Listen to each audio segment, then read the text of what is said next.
What's New is presented by Assassin's Creed 3. Ignite the revolution. Available now. So the first Cold War ended decades ago and the world was spared from annihilation. But if there's one thing we've learned, it's that the world never stays out of trouble. Black Ops 2 is here and it's time to find out what makes this Call of Duty different from the rest. And before someone leaves an angry comment, yes, it actually is pretty different. They'll always need men like us. Those who are willing to do what others cannot. Hey beautiful people, Naomi here with What's New. The year is 2025 and we are totally screwed. Luckily there are a few dedicated soldiers out there who will help us see through another global crisis. Black Ops 2 is pretty much like 3 separate games in one, so let's break down the campaign, the multiplayer mode, and everyone's favorite, zombies.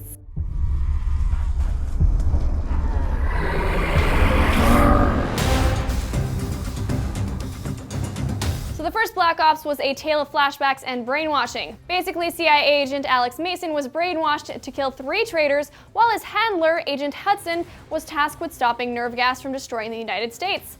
Black Ops 2 is actually a direct sequel to those events. You'll be playing as Alex Mason again, via flashbacks, and his son, David Mason. Both Masons will be fighting against a common enemy, Raul Menendez, and you'll get to see how Raul gets to be as screwed up as he is. As a fun fact, one of the screenwriters behind The Dark Knight, David S. Goyer, actually helped write the script, although sadly, Batman isn't in the game. Instead, we get Sergeant Woods back, even though it looks like he blew up in the first game. None of this surprises me.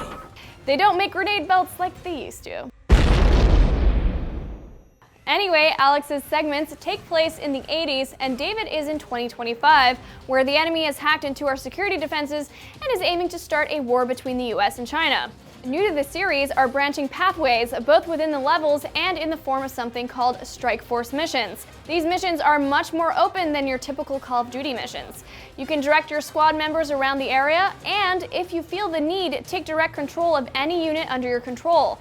The story will continue whether you win or lose these missions, but the plot will change based on your success. Think of it like a choose-your-own-adventure book, only with hybrid RTS FPS gameplay, and not a book. Okay, it's nothing like a choose-your-own-adventure book. Alright, so we might as well just say it. Some people don't care about the campaign at all and just go straight to the multiplayer. That's okay, no one's judging you. Anyway, multiplayer got quite the overhaul. The new League Play mode throws you straight into the fire. After 5 placement matches, it puts you or your team into a league. The goal? Fight your way to the top. There's also the ability to live stream your matches, which is pretty nuts. In terms of modes, old favorites like Team Deathmatch, Search and Destroy, Capture the Flag, and Kill Confirmed are back. Joining those is multi-team battles, which is exactly like it sounds, and Hardpoint, which is King of the Hill with a roaming capture point. Multi-team battles has a max of 18 players and 6 teams total in one match, which makes things even more hectic than before. Finally, the Pick-10 class loadout system is different from before. Basically, everything that's part of your loadout is given a value of 1. This includes your weapons, your perks, attachments, everything. You can then keep adding and deleting things until the number value adds up to 10. You're also given a set of 3 wildcards. These let you break the rules of the system and increase the limit of things, the number of perks you equip, the number of attachments you can use, that sort of thing. It's all about customization and experimentation. Would you rather have 6 perks active or just 3 perks with a heavily modified gun? The choice is yours. So Treyarch has given us undead fun since World at War, but Black Ops 2 contains the series' most fully featured zombie mode yet. There's now a full-on campaign dedicated to the dead called Transit. It doesn't really have a story, but the real hook is its sizable map that you and up to 3 friends can explore.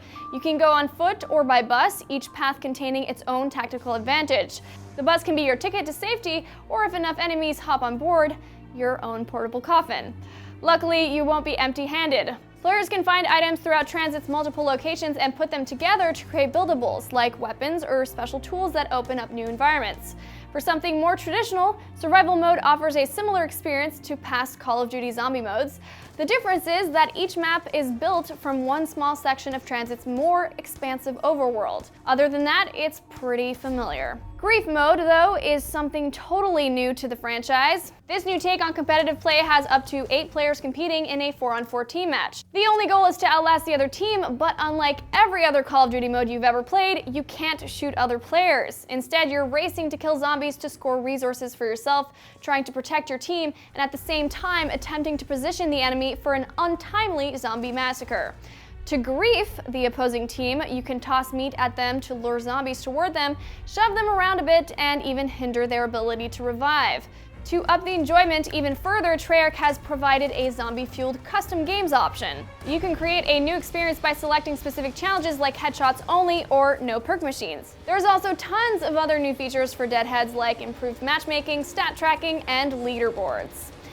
Okay, that's a lot of Call of Duty for one day. Told ya there was a lot of new things. Remember that this show is all about telling you the new features. For our final say on the game, jump on over to our review. And if you're a fan of Black Ops 2, be sure to tell us what your favorite new feature is in the comments. I'm Naomi Kyle, and thanks for checking out What's New.